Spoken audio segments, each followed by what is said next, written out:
I want to in a second, I want to go back to what you're talking about in terms of the why we're seeing this level of scoring.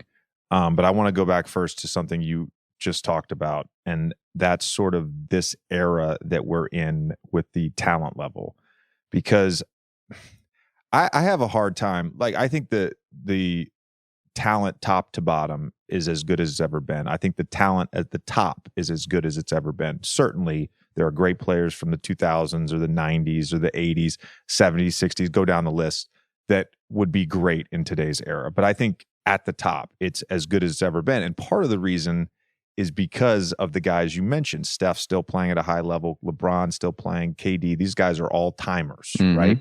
Then you have guys like Giannis and Embiid and Jokic, who are in their mid-20s, sort of just entering their prime, playing at MVP levels. And then you have just an insane mixture of young guys, Ja, Zion, Tatum, Luka. You go down the list.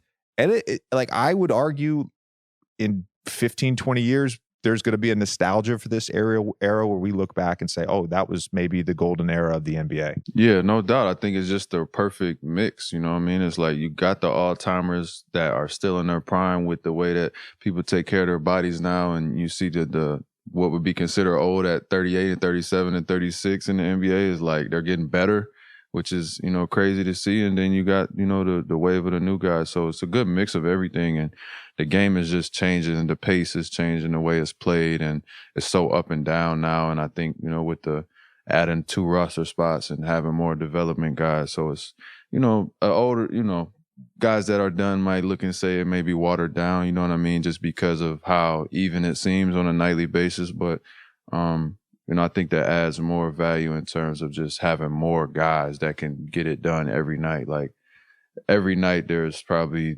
3 to 5 guys, 6 guys on a court who can just dominate a game on both teams, doing, you know, on any given night. And, you know, it's incredible to be a part of. And you think that contributes to just the level of parity in both conferences? I mean, we were talking about the West earlier today. It's just like, who's the front runner there? You know, It's like every night there's someone different. Yeah, I think, listen, you got to pay attention. It's like people forget that it's a business too. You know what I mean? As much as it's a sport and we're diehard athletes that just live and breathe and, you know, bleed this game, I think that the schedule changed this year.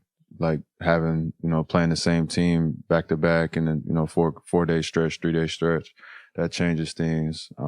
It's just more spread out. I think this next CBA will be interesting. There's a lot of things going on that are attributing to something different that we know is different. You can feel it, you can watch it and see that the game is changing. We'll see. The playoffs are going to be interesting this year.